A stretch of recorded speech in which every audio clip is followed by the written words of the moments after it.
I'm really excited today to have with me Trey, who was in my Estuary group at the Northwest Estuary 2024 conference on encountering face to face, the conference with the longest name in history.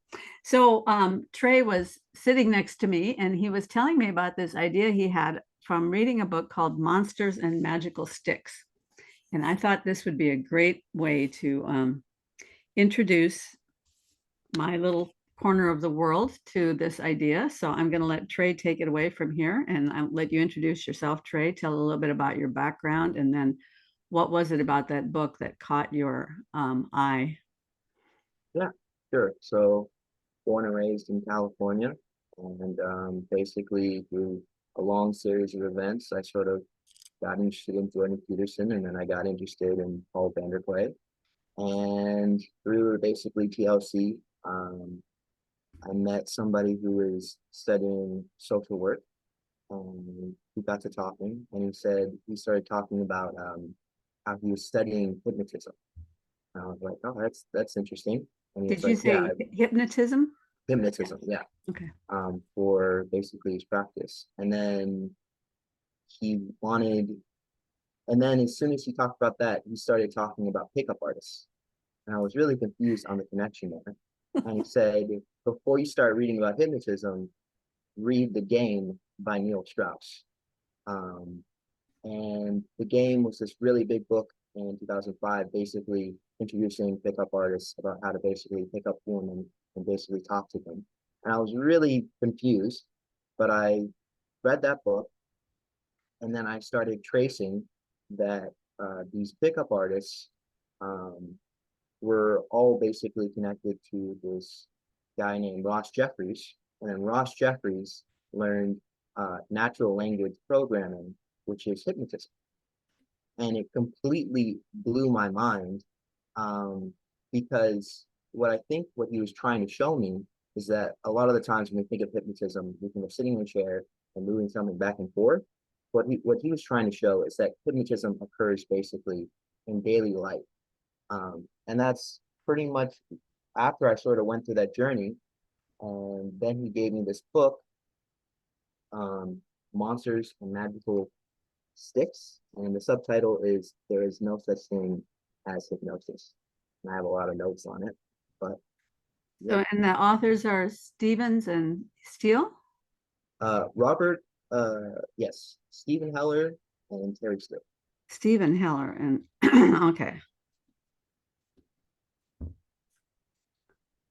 Okay. So, just to recap, to make sure I'm on the same page, Yes, um, you got a little bit interested in hypnotism, and then somebody told you to look into pickup artists because that's what they're doing. And that led you to read a book called The Game by Neil Strauss, which introduced you to Ross Jeffries of natural language programming, yeah, which is basically a kind of hypnotism. yes. Okay, so before we get all the natural language programming people angry, let's start there and explain what how natural language programming is sold in the first place. It's not sold as a method of hypnotism, right? No. It's explained a different way. So can you explain it in the basic way? Well, yeah, I'm a little rough on it, but what I basically understand is that we have different levels of consciousness, and basically that our different levels of consciousness are sort of barriers.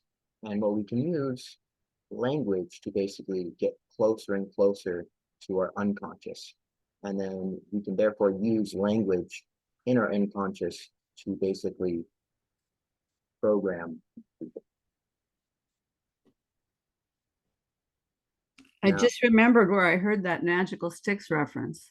yes, It's a Mao Zedong quote. Is that in the book?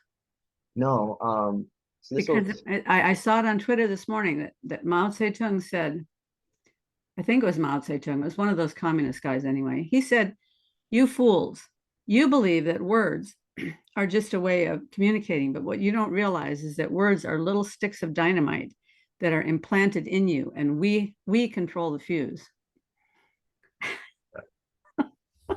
that's that's similar how it's brought up into the book. He talks about magical sticks, and the reason it's sort of an example of hypnosis because he's The author is basically talking to his kid, and his kid believes that there's basically monsters under his bed. And so what his parents do is they basically say, there's obviously no monsters. We're going to show you around here and prove that there's no monsters. That doesn't do anything. He still has all these nightmares. So instead what they do is they go to Home Depot and they basically make a bunch of like hats and then magical sticks and Mhm. say to the kid, this magical stick will banish all the monsters. And all you have to do is hold this magical stick and it will basically be banished. And the kid no longer had nightmares. And at first that can seem like, oh, they're just playing pretend. But what the point of hypnotism, a lot of what this book is saying is it's sort of reciprocal, that you can just stand in your frame and say, like, this is how you solve this problem and make no progress.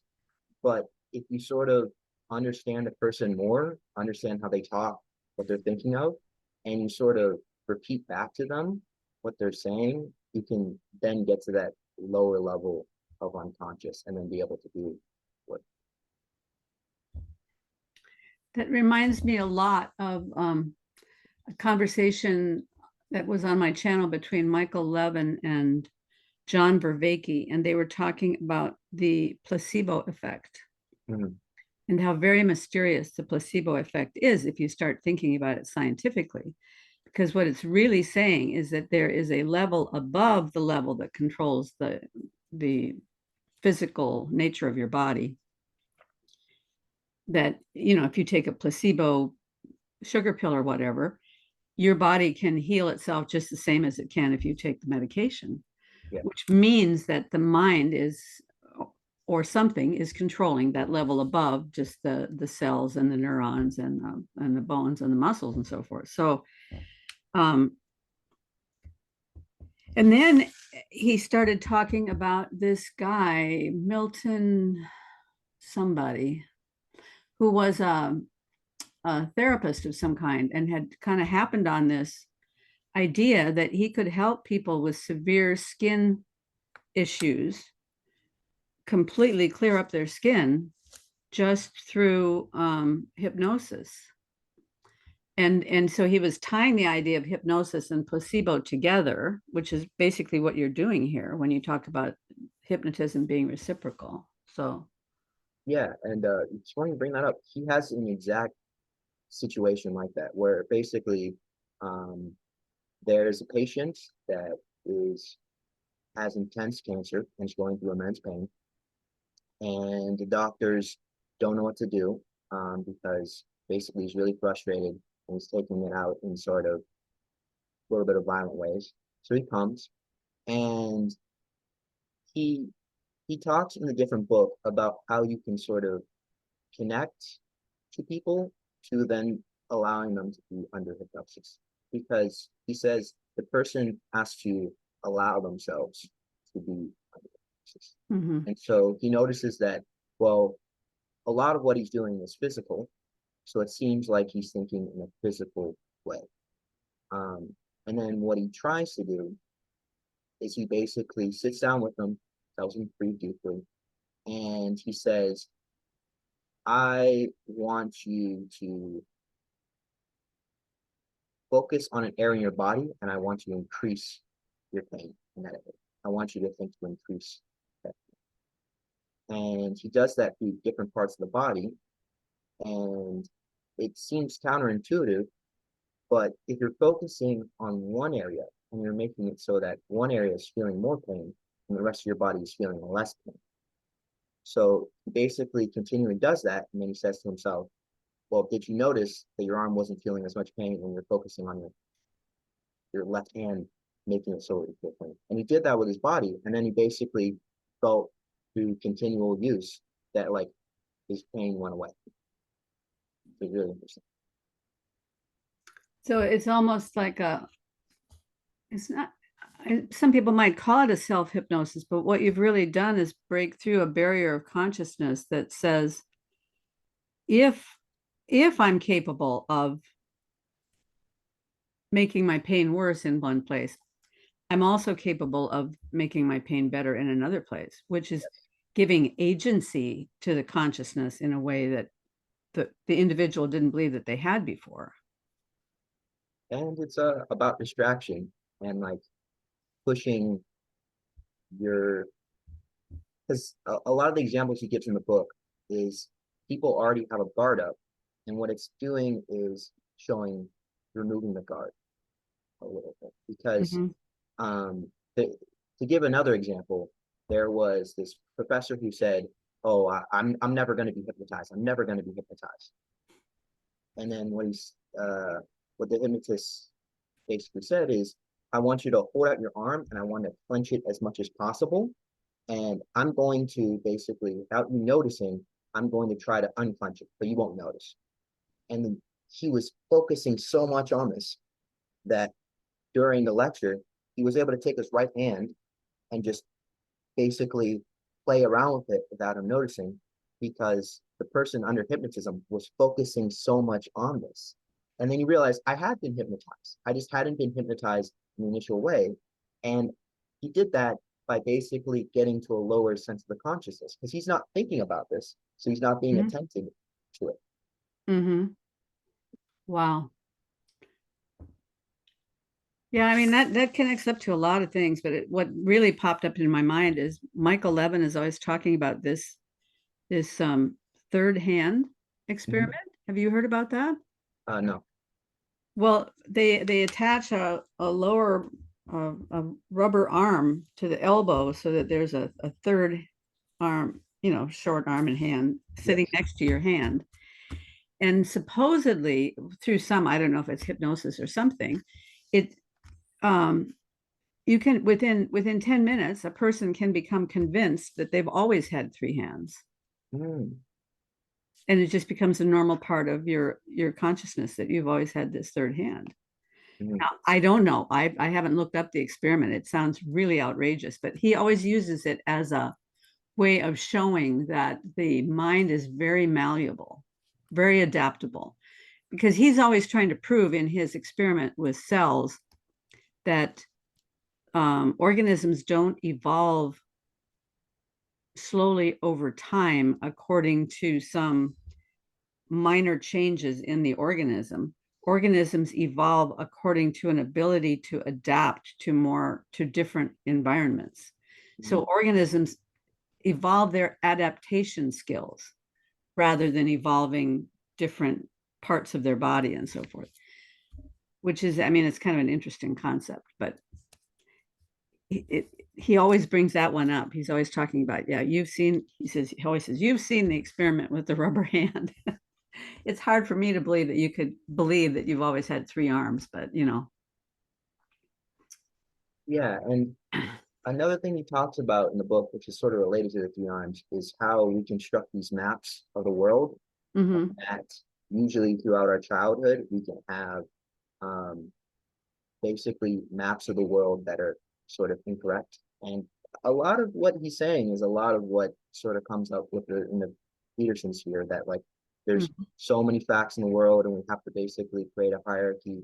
And he says that a lot of the times in childhood, we sort of have to um, really take things seriously. And he gave the example of there was a child who was going down a slide, and then uh, I think their parents said, "Don't go down that slide because, again, because you'll fall from that height, and if you do that again, you'll die. If you ever go up, like, if you ever go up there again, you'll die."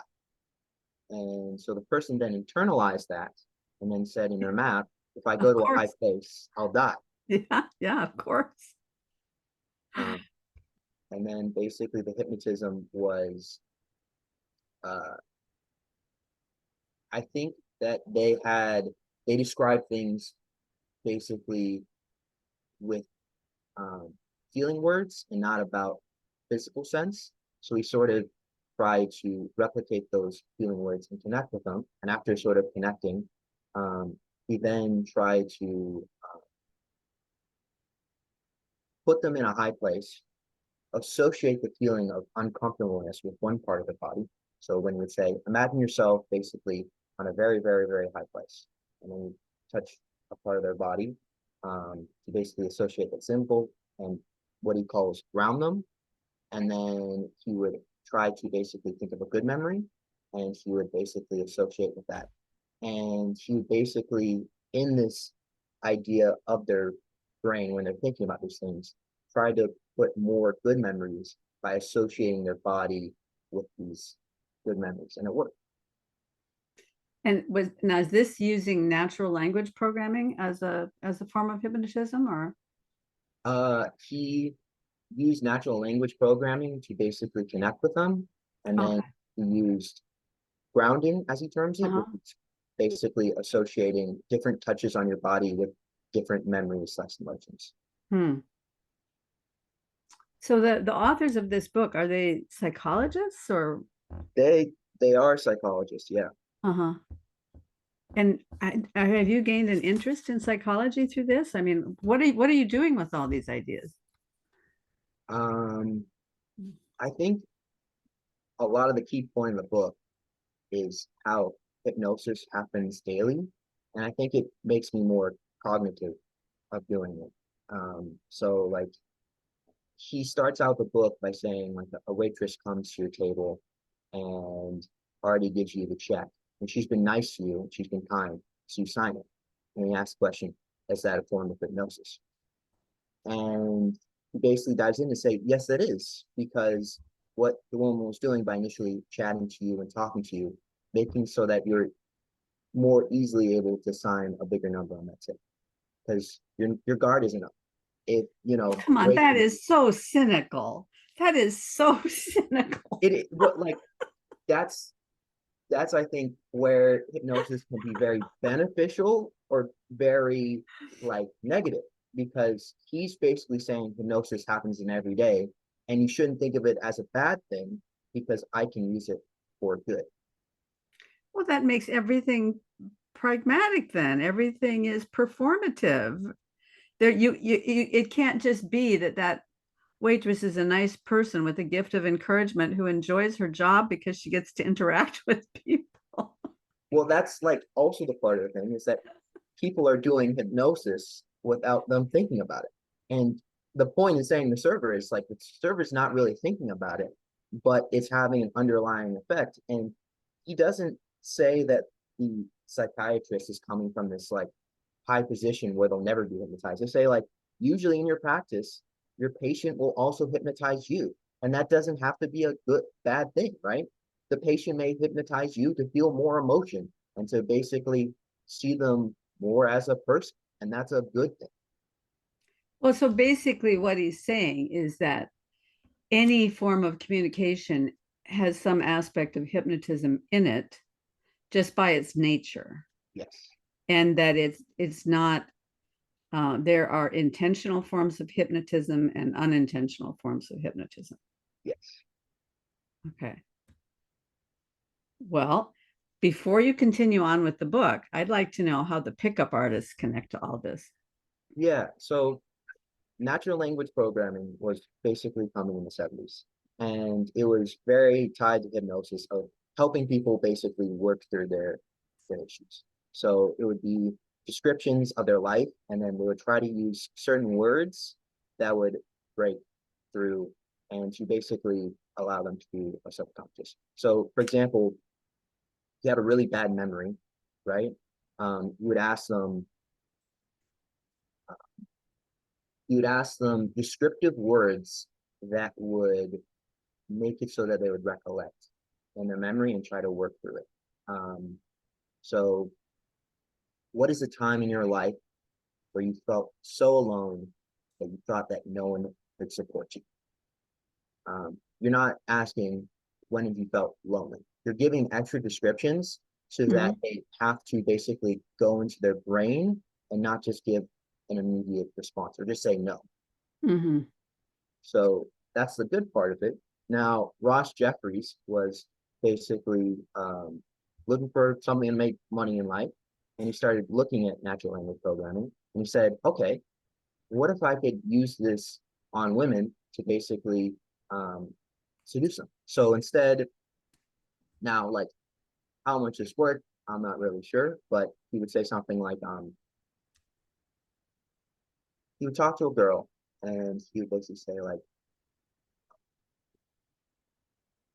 instead of asking what is your happy place, he would say, what is that area in life where you feel the most free, where you never want to give it to anybody else, and it's a secret place that you feel perfectly fine. You feel eclectic.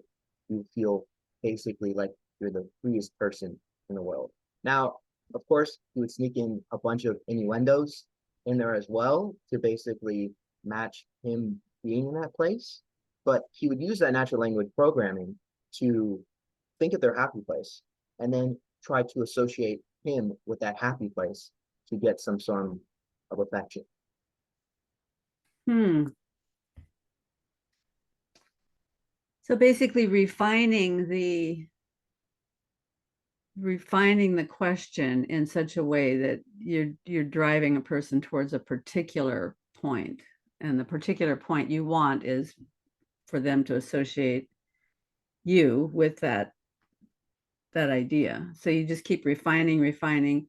I'm wondering, did he start out with the question already memorized and he's going to use that, or does he kind of start on it and then watch her face and see as he's refining? Because you can use language that way. You can watch a person's face and refine your communication based on their reaction to it. So, Yeah, he developed it over time, but like I guess how I understand it, it's not really a refining, but an expanding. And trying to basically, instead of stopping somebody from giving the high conscious response of no, get away from me, to thinking deeply in their unconscious where they don't have all these guards up. hmm. And sort of, if they give a bunch of descriptions or a very long sentence, you basically unlock their unconscious. Hmm. Because people have a felt need to, we always want to be at least kind enough to somebody to answer a question. I mean, I feel that a lot. If somebody asks me a question, there's a part of me that just feels like obligated to answer them, even if even if I'm repelled by that person, I feel obligated to at least answer their question. Yeah. So he starts this question and then he frames it in such a way that they let down their guard and they start thinking deeply, and it gets into okay. Yeah. So and then he's packaged this idea and sold it to people. Yes, he basically set up a bunch of seminars, and he was the most, I guess, defensive of his methods. So if there's any competition, he shut down their websites, and so he basically had everything on lock. He was all these like men who didn't understand how to communicate to women, right? He would be the one who did all the seminars. No one had all this competition. Um, and that's where you get into Neil Strauss, who was this reporter who was looking in the basically pickup scene. And they're also looking at Ross Jeffries. But there's been other people who are trying to make their own moves. And one of them was a guy by the name of Mystery. Now, By what was his name? Mystery. Oh, Mystery. Yeah. So they had all these weird, interesting games. And since they're since they're not really formed by natural language programming, they're formed by Ross Jeffries. So a lot of it is a weird mutation where if you see it at first, you don't understand how it's working with natural language programming. But Mm. a lot of these techniques are basically how, like with a name like Mystery, you're like put off your guard because you don't think this person is basically like, why does he have a name Mystery? Like you're already sort of like not in not immediately defensive. You're Mhm. already sort of being entranced by them. Um, and so Neil Strauss had this house along with Mystery that was all about basically refining pickup artistry. And the book, The Game, basically talks about his life doing that. And this stuff actually worked. Yeah, yeah, Well, the part that I find very difficult to understand is, okay, so Ross Jeffries has this idea and he's able to do it, but how on earth would he teach average guys how to do that? Because it seems to me like you have to have a certain level of sensitivity to figure out what to say, unless you just memorize a package script. So like, so he would have a package script that would work, and basically you memorize it. But I think the one thing he would always tell people is, I want you to do this on 100 random women. So it was never like, I want to refine this to make this like perfect for one individual. It's like, you just got to do it over and over and over again. And after that, it will like eventually work. But wouldn't that work with anything? I mean, you could take anything, and if you're willing to go out and try it 100 times, you're going to get better at it. Uh, yeah, I Sounds like agree. he had a good gig going, making money off of that. Yeah, and it's really hard to understand how much this worked or not, or was it the audience? Like, um, he's mostly telling men to pick up women in clubs. You know, I think that you would have a way harder time to talk to women in a convent, you know. But Yeah, yeah. Or in a church. Yeah, yes, yeah. yeah. So what else is in the book? The monsters and magical sticks. Um, so a lot of it is on talking about how we don't think about hypnosis, and then it goes into the chapters about how to connect with people. And I brought up a little bit of it, which was understanding where people look. So if they're looking to the left, that means they're trying to recall a memory. Um, and if they're looking to the right, they are sort of thinking what to do in this current moment. And what you want to do in hypnosis is get them looking to the left, because that means they're thinking about a personal memory and they're trying to associate it aside from being in the current moment. So he breaks down that chapter, and then talking about how to look at people and see where they're looking, and how the importance of basically looking left is a certain area in their brain. And then he talks about split left and right brain, and then how basically to detect, to understand how people are doing it and play some of the misnomers. And a lot of the book is, how can I connect with this person to get them under a lower level of the unconscious to connect with them. And then he talks about grounding, which I thought was the most powerful of them all, of basically associating memories. And he says, in the subset on grounding, he says that different people describe things in different ways. So some people may describe um, events just in pretty much very descriptive manner. Other people may describe it in a kinetic manner. So saying like, I was smashed against the wall, or this problem is like a big boulder that I can't carry. So talking about it in objects, and he basically said that the way people talk, you should analyze that and then respond in the way that they're describing things. Hmm.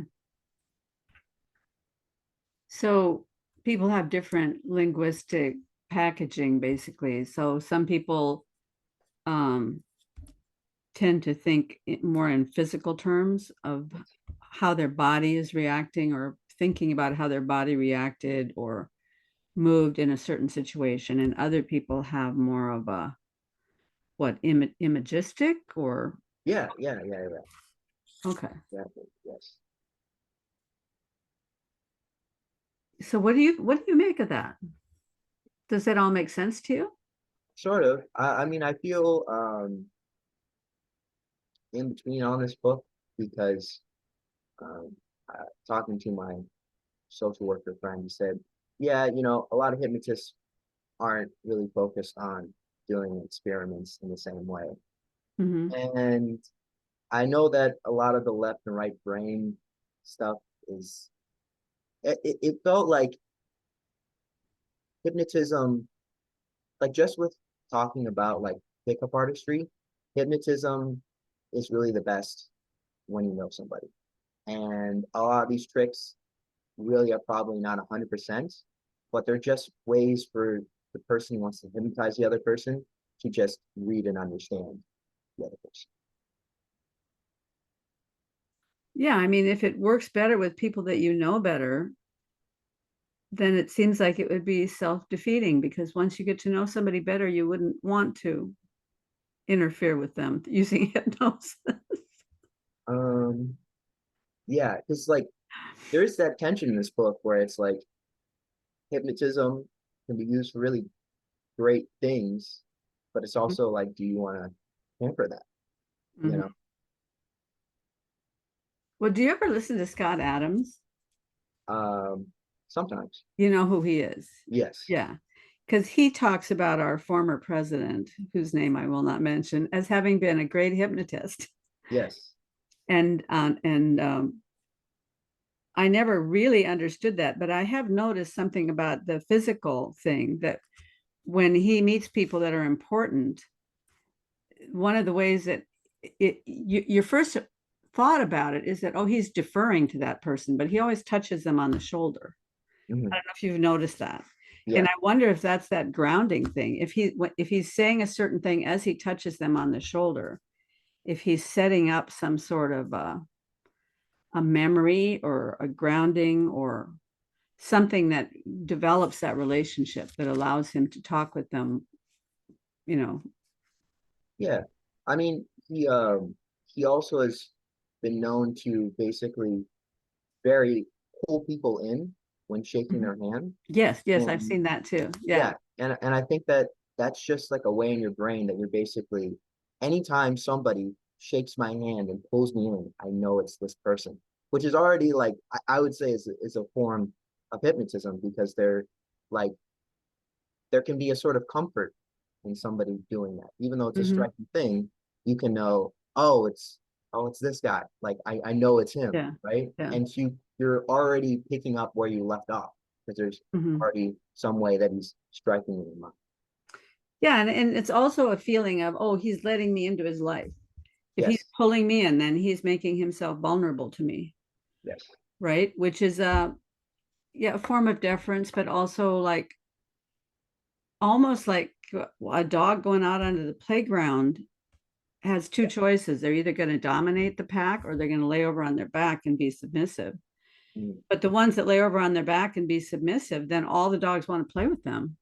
mm, So there is a subtle thing there about making yourself appear um, vulnerable actually gives you an in into people's lives. Where, yeah, you know, you probably have to play both sides of that game. You have to talk the tough talk, but then in the physical contact, you have to make yourself vulnerable instead of being the big physical bully. The big physical bully doesn't make friends, but yeah, that's very interesting, very complicated thought. yeah. And like something he picks up in the book is like being unknown is to be a better hypnotist. And it's not the person you can predict all the movements of. It's really doing things in lacking ways. And that makes me like really interesting is that the people who are more unique and then do things sort of strangely are better hypnotists because you can't just say no, no, no, no, no. You have to ask why. Why are they doing this? Wait. And they sort of move your stance.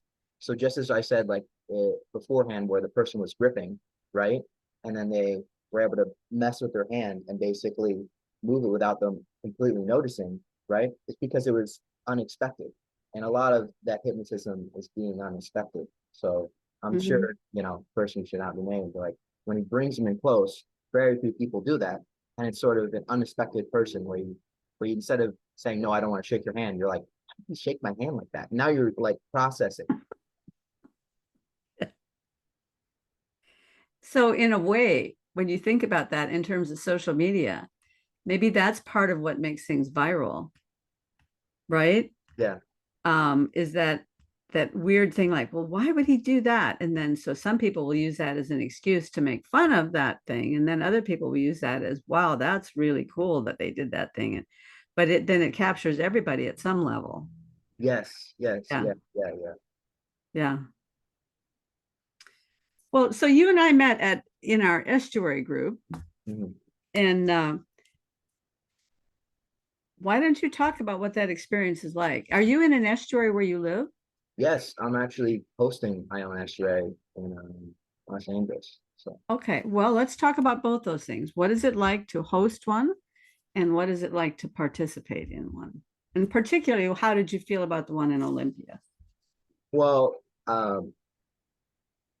when I first went to Estuary, I think um, I was very combative. Like it was very hard for me to hold my tongue when doing things. And Now, then, when was this first experience that you had? well, I went to Chino and I got to meet John Van Dunk's Estuary, and I think that Mm-hmm. was about a year and a half ago. Mm-hmm. And yeah, I was just like, because like there was just I had never been in a space like this, and I had 20 different things I wanted to talk about. And if somebody said something I disagreed with, I really wanted to sort of be combative with them. And going into North Estuary, I realized like I'm gonna have to leave the group, and that means I'm gonna have to be quiet. And that means I'm gonna have to basically be like very tempered. And a lot of the people in my current Estuary group are people I've known from Chino. Usually they would drive all the way out there to basically do it. And going to North Estuary, it was definitely a learning experience.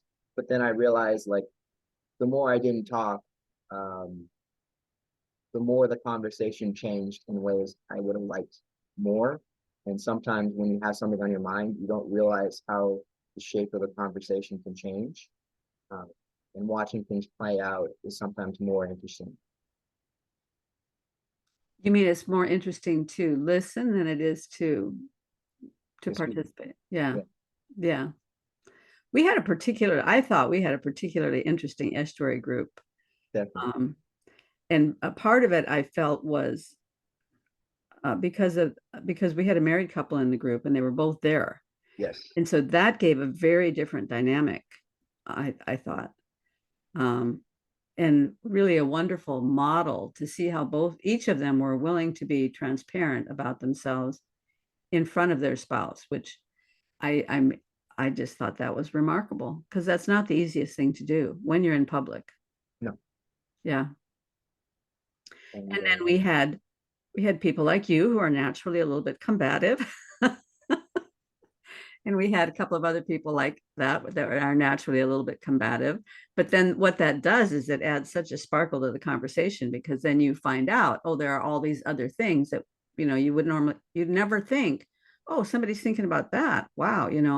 So it just gives a depth and richness to the conversation because one idea can have 20 it's almost like being ADHD can have all these different aspects to it. So how long have you been so you've been leading this one in LA for like a year? not long, about a month. Oh, about a month. You just Yeah, started leading it. yeah, I just started reading it. Yeah. Had you started leading it before Northwest Estuary? No, so I was like my first time after, I guess. Was somebody else leading it before, or is this a completely new group? Completely new group in Los Angeles. Yeah. Oh, wow, wow, wow. So is Justin part of that? No, Justin's not part of that because he's closer to Chino. Oh, okay. Okay. So they still have their Chino group and then you have another group in LA. Yeah. And how many people are in your group? I think about 10. What are some of the interesting questions that have been discussed recently? What are people interested in? Um, Sometimes a lot of esoteric topics, but I brought my girlfriend there, which was very interesting because she's not familiar with any of this stuff. And she was just surprised at the sort of space that it was and like how comfortable we were talking about like these topics that we didn't know a lot about. And I was like, yeah, that's a good point. Um, yeah, what do people talk about? I think it's just a lot of things that are going on in their daily lives that are like, as Estuary talks about, it's like a bunch of rivers meeting. It seems like a lot of, at least in our group, is talking about like, how do I balance this part of my life with this other part of my life with this like three other parts, and I'm sort of pulled in three different ways, and I don't Mhm. really know how to resolve it. That's where it really seems about. Where I have this idea, Mhm. it's conflicting with these three other ideas, and I don't know how to like merge them together. Mhm. Yeah, I can see where that would make rich conversations because you're individually trying to become more coherent. Yeah, At the same time, you're trying to become more coherent in a group with other people, which is all a part of how communities get built. And exactly. yeah, and so was your girlfriend kind of um was she startled by this, or did she feel anxious in the midst of that, or did she feel safe and Um, um I think she felt safe because she was with me. Um, mhm, but I think she was initially like curious, and then uh, surprised because like um, she was surprised at how like human it was. That a hmm, lot of the times we were just talking about like everyday things that we're sort of thinking about. mhm. Was she the only girl there? Yeah. Yeah. Yeah, I heard some of the women from the Olympia conference talk about the fact that it was very healing to hear men talking the way that they talk in an estuary group, being very human and talking with each other without being combative.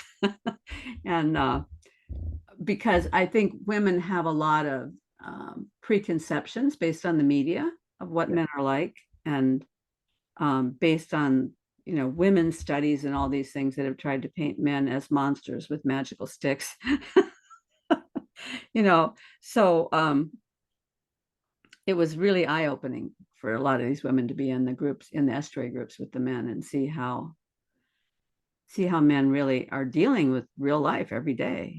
There's a lot of risk to being a man. There's a lot of trust issues and all kinds of things that men are dealing with that most people aren't aware of, because I mean, the reality is a lot of men are doing the kind of work that just has to get done, and they don't have time to stop and think about their feelings and process things in the same way. Okay, I'm being kind of sexist in the opposite direction, I guess. I have a high regard for men and what they accomplish in the world. And knowing myself as a woman, some of those things would be really hard for me to do because I'm thinking about a lot of other stuff. So, Yeah. Um, that's one of her comments. It did seem like this is basically men's support group. She didn't say that in a bad way. She just said like it seems like you need a reason for it not to be um, a men's support group. And it does seem like I remember Chris Williamson said something about there was an experiment in Australia where it was they just said we're going to create men's support groups, and they completely failed. But then they said we're going to create basically craftsmanship clubs where basically men would go into a shed and try and make something. mhm, They would say like, oh, they would come out basically crying because there is something about like needing an excuse for an activity to do something else. And mhm, I realized like a lot of men's activities are kind of like excuses for that. Like fishing, like you rarely ever catch fishing, and mhm, most of the time you're just sitting there, just like mhm, thinking about stuff, as well as like pool. Pool is mhm, like not that much of a brain activity sport, and you're usually mhm, just sitting there talking to the other person, but it's just an excuse to basically sit there and talk to the other person. mhm. Yeah, and I think that some churches have picked up on this and started ministries where like a group of men fix cars, Mhm. And so if there are people in the church that are financially unable to pay to have their car fixed, then this group of men will go over to work together, get this car running again, or they'll go help. Some of them will go help people in the neighborhood who are having problems with their roof, or a leaky faucet, or the door is off its hinges or something. The men will go together and do this work. And so they're having this fellowship time together at the same time that they're doing something practical. Yeah. I mean, And the old cliche is that women talk face to face and men talk shoulder to shoulder. yeah, and I don't know, part of it I think is that like it does feel about a sense of efficiency. Like if I'm sitting here talking about my emotions, right? I'm not sure anything's gonna get done. I need something to get done, right? And there is like I sense I feel in myself like I have to be like efficient. I have to be working on something. I have to be fixing something, Mhm. and like having areas where you can do that seems like a need. Well, so what are some of the things that you do? I mean, you're working currently? Do you have a job? Yeah. Yeah, I'm a software engineer. Yeah. Okay. And then do you also have, hobbies that you do, or things that you do around the house that you enjoy doing that are like repair type tasks? I mean, Yeah, I love to learn new things. So I like making art. So I learned how to basically uh, cast metal. So I made a metal turtle pendant. Um, I learned how to 3D print, and then I made a glow in the dark surfboard. Um, wow. yeah. So usually I'll have an idea and I'll figure out like how to do it. The next thing I'm sort of learning how to do is how to make carpets. Um, How to yeah, make a carpet. yeah, how to make a carpet. Now, what kind of carpet? Just yes, like a nice design carpet. So you can get this thing called like a Well, I mean, top. there's a lot of different kinds. You can use a hook and loop where you're kind of going Oh, down into a canvas and pulling it up and then cutting it off, or you can do woven carpets, or you can do painted carpets, or what kind of carpet? well, I'm using a tufting gun. I guess A I tufting. don't know the Okay, difference. yeah. So Yeah. you're tufting all the threads into the thing, and then later on you'll shear it off. Is that the way Yes. it works? Yeah. Yeah. Okay. Yeah. Are you putting a design in there or just all one color? Design. Pretty much, yeah. Did you come up with a design yourself? Um, I'm copying it off something else, but yeah. And what kind is it an overall pattern, or is it more like an artistic design? It's a an album cover off of basically an artist. Hmm. That's going to be a fabulous rug. How big? Um, I think about a meter. The only reason I know it's a meter is because that's what it said most common, I guess. Mm-hmm. Mm-hmm. Wow. How did you find that on YouTube, or did you find a how-to book, or Yeah, I mean, most of the things, like, I remember being a kid and like really wanting to basically make my own pendants. And so I just looked up on YouTube, like, okay, how do I basically heat metal? What do I need? And then I'd go in the backyard and I'd get all the supplies and I would spend Mhm. just hours on hours, just like basically heating up the metal, trying to pour it, not getting it right. Well, so your parents must have been sort of remarkable to allow you to do all that without getting hyper controlling about the dangers and all that stuff. Definitely, definitely. I mean, like, but I think that they were like so loving and just like allowing me to explore in like so many different ways. Like Mhm. whenever I'd want to read a book, they'd immediately get it. Whenever like I was interested in something, they could tell I was passionate and they could tell that I was gonna finish it, then like they basically help support it. Mhm. Well, so are there any other things you'd like to talk about?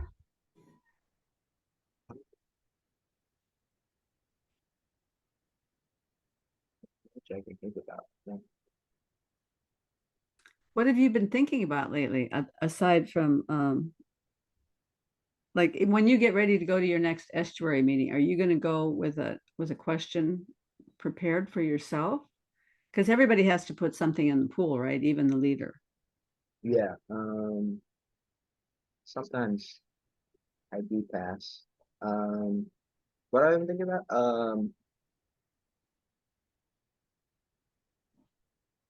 what it means to be a good person, but also have a sense of self. That's a question that I've been wondering a lot. Hmm. That is a super good question. It's a tough one, and there are a lot of layers to it. And I can imagine it would be a good one to toss around with a group, get a lot of different perspectives on it. Yeah. I don't have anything. I got no answer to that. I mean, even at my age, I still wonder who I am and how, how to be, how to authentically be me, whatever that is. I'm still trying to figure that out. So, Yeah. Because a question I have is like, I think like there's this idea of a people pleaser that does whatever somebody says, but it kind mhm, of feels like conflicting because like, isn't that kind of what a good person is? Is like help somebody with their problems, is always there for them, right? And it's sort of this balance of like um,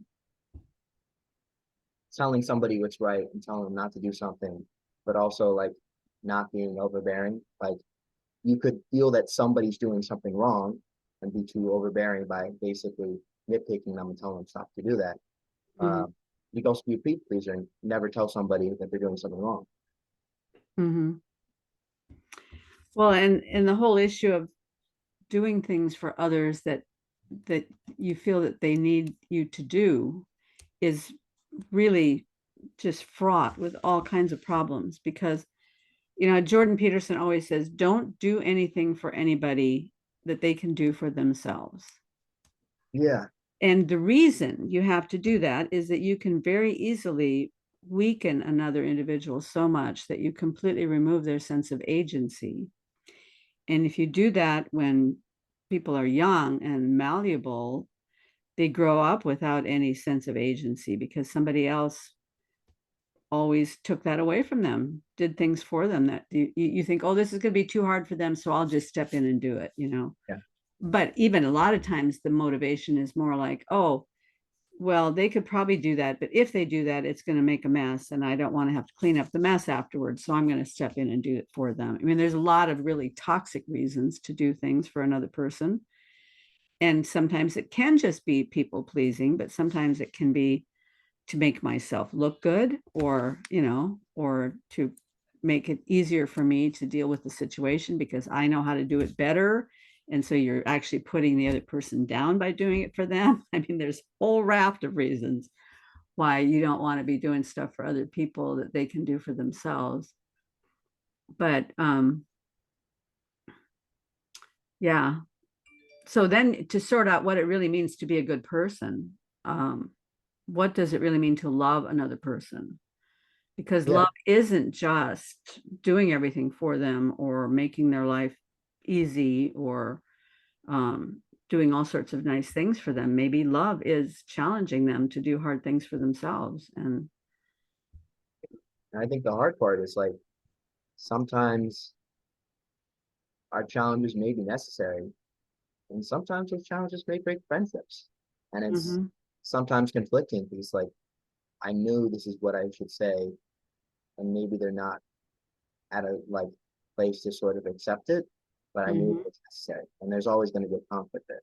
mhm. Yeah. And then that can easily be the end of a friendship. But part of being a good person also on the other side, I mean, part of being a good person is to accept criticism gracefully Yeah. rather than defensively, because how do you know? Maybe it may be what the other person is saying when they're criticizing you is 100% wrong, you know, but there might be even 5 or 10% of what they're saying in the criticism that's valid. And it pays me to stop and think about it, is part of this valid, and am I going to learn something from it, and can I become a better person if I pay attention to it? But man, it's really hard to take that stuff, all the hackles come up and my defensiveness gets in there, and I just want to fight back, and why are you talking to me this way? You must hate me. Yeah. And like something I feel like we're missing a lot in culture in general is grace. Grace for like the others' criticisms that they're doing in good reason, grace for ourselves, just like Mhm, grace for the world. Like a lot of the time we're just so distrustful of people and we really do not believe that they're trying their best. Or we like mhm, it's like pulling teeth to ask them, like, do you think there's any reason why they could have said this in their heart? And people will be like, no, I just believe that they're like evil to the core. mhm. Yeah, yeah. Well, and I mean, I'm sure you've given that some thought. Why do you think we're lacking grace nowadays? Um, Kind of cliche, but I think it's like ego, right? It's like as if there could be some reason why you could step in their shoes and say that there may be some reasoning for why they're doing it. Then like it isn't always justified, right? Like the hardest thing in life is basically to humanize your enemy. And if we think of it like the movies and there's this perfect enemy, you could do whatever you wanted. There's no bad thing you can do to someone that is horribly evil. But then when we realize that like people are not horribly evil in our most day-to-day life, and there is a way we can step inside their shoes, and that kind of makes us like that makes us have some responsibility to how we treat them. And it's like, well, I'm a good person. So if I make them into a bad person, then I'll always be a good person. Yeah, and we can dig a layer deeper too into well, okay, so I'm having two conflicting thoughts here. One of them is about the the villains in the movies. I've noticed something in the last 20-25 years maybe, that more and more movies try to show the human side of the villain, Yeah. right? And I often wonder what's the motivation behind that. I think it's very loaded. The motivation that's behind that is not all just to help us see that we should humanize our enemies. Um, Although I think that is a good thing to do, because you don't really know who your enemy is Yeah. if you're not really thinking about them in human terms. But then on the other side of it, I think that there is this idea of what makes it possible for us to give grace to another person. And I think that that's not possible if we don't recognize that there is someone above us, that there is a higher good. Um, One of the pastors I like is John Ortberg, and he was kind of mentored by Dallas Willard. Mhm. And Dallas Willard was a philosopher and later a theologian, and very super interesting guy who was into Husserl and phenomenology and all that kind of thing. But both of them had this idea that it's really important to know that there is a God and that I am not him. And there are things that I can't do, but he can, so I'm going to let him. And if that can be your worldview, he's God, I'm not, he can, I can't, and I will let him take care of it. If I believe that, then I can trust other people even if they're not trustworthy, Mhm. because God is trustworthy. If somebody criticizes me for some reason, I know that that's not going to be the end of my world, the end of my life, just because I've been criticized by them, because my identity is not in them or in what they think of me. My identity is in what God thinks of me. And I am God's loved child. So I don't have to be destroyed by what some human being says about me. I don't have to be a people pleaser because I am God's loved child. And so I am called upon to love others in the most beautiful way, which sometimes means withholding help because they need to learn how to help themselves. But sometimes it means helping them even at my own detriment. So, but the only way that you can sift through those things and really understand them is through that lens of who God is and the wisdom that he brings. So, I mean, that's my perspective on it. Yeah, I think the one thing that struck out to me is when you said like I think that there's in like recent years that there's been sort of this humanization of, Mm-hmm. and I agree, and I think it's to a different level, and I feel like have you ever heard the term literally me characters? Literally me? Yeah, Mm-mm.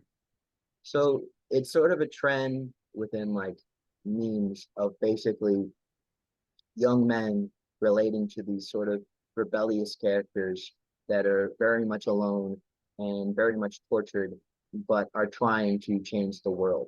So Mm-hmm. examples would be Fight Club, Taxi Driver, The Joker, uh, Mm-hmm. movies like that where we sort of have this Yeah. lone protagonist. Mm-hmm. And I disagree with that because I think it's an idolization. And I think like I think the original Blade Runner, have you watched that? Yeah, long time ago. Okay. Yeah. Like I think that does a better humanization of the enemy because like a lot of the movie is about that, where this person like I believe the ending is like you have this android that's like murdered a lot of people, right? And he is obviously a bad person and he's going to basically get justice. But he builds a crane and he basically makes a poetic speech about the rain. But then he dies. And that's it. So like we understand this person is bad, they've done bad things, but there is a glimmer of hope. Mm-hmm. Rather than I think now where we say like um, this person has a bad set of circumstances, right? But they're justified in their thoughts. And I think that's the difference between like being true humanization and the enemy is saying, no, wait, they are justified in the way that they're doing. Like there's something that's right about their ideology. Yeah, yeah. And there's also that kind of humanization of well, like what they've done in California, and I think you have it in Southern California too. I know we have it up here, is that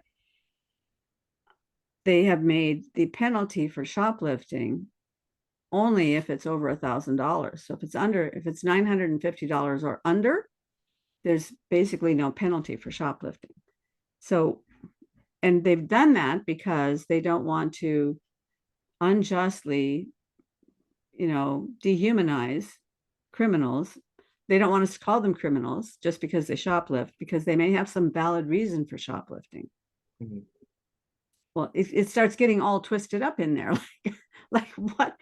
So, so because we have to humanize everybody, then we can't call anything bad because everything bad could have another justification or a reason underneath it. And I think that's part of how things have also gotten tangled up with these big superhero villains in the movies saying, oh, well, but he had a bad childhood, or, well, he had a bad experience in some place, and that's why he became this villain. Well, yes, that is true. See, this is where it gets at this lizard brain that's way down in the bottom that Yeah. the hypnotists are talking about. Because once you start thinking about that, you have to go, well, yes, of course, he did.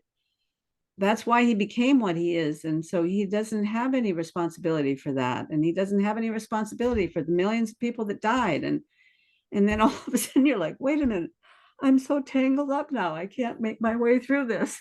Yeah. And like you don't want to be romanced by the villains because then you forget they're villains. And Yes. that's what I think like a lot of the idealization with like people like uh Taxi Driver or Joker is that Mm-hmm. there's sort of a romanticization of this sort of lonely archetype Mm-hmm. trying to take down the system. And Mm-hmm. I think there's sort of an infantilization on both sides. If you make the person completely human and say, well, their environment, it's just how they did. They didn't have any choices. That's why they're writing this ideology. It's like, wait, now they have no will. Or it's like, um, this person's all evil. They've only done evil. Like there's Hmm. only evil inside them. That's also like a childlike way of looking at both these Hmm. situations, right? Yeah. Usually Yeah. it's in between. Hmm. Yeah. But it seems like everything in our world is trying to push us into that, making only two categories, only black and white. And Yeah, yeah, which is why it's a good thing to have estuary where people come in and talk about these things, right? because and I think Estuary is a great example of race, right? Yeah. Yeah. Everyone's coming in from their different backgrounds, and it's not that we have to accept what they're saying is exactly right. We can still Hmm. basically still have our frame, but we're having Hmm. a race where I'm saying like this is the person. I at least want to hear what they're saying, and I believe that like they're coming here in good faith. Hmm.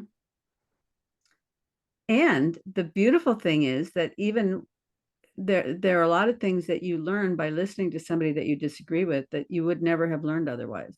Exactly. Not even if you don't, even if they're not, let's say they're not right. Okay. If there's a way to actually categorize whether they're right or not, but if there were, you could say, okay, they're not right. Mhm. Objectively, they're not right. But by listening to their idea, it made me rethink a lot of other things that are in my own map. And it helped me to have a better defined map for myself. And so there's so much that can be learned, even in somewhat antagonistic situations. But if you let the so how do you deal with that as a leader if things start to get antagonistic? How do you bring it back from the brink there? Um, Shared common ground. I think that's what I've been trying to do. Um, yeah, shared common ground. Like if I have to go back to originally in the conversation where we set up, that's my goal. Hmm. Well, I think they're lucky to have you as a leader. It's going to be really Yeah. exciting Oh, to see what happens. yeah. We're working on it, making a bunch of mistakes on the way, but trying to start okay.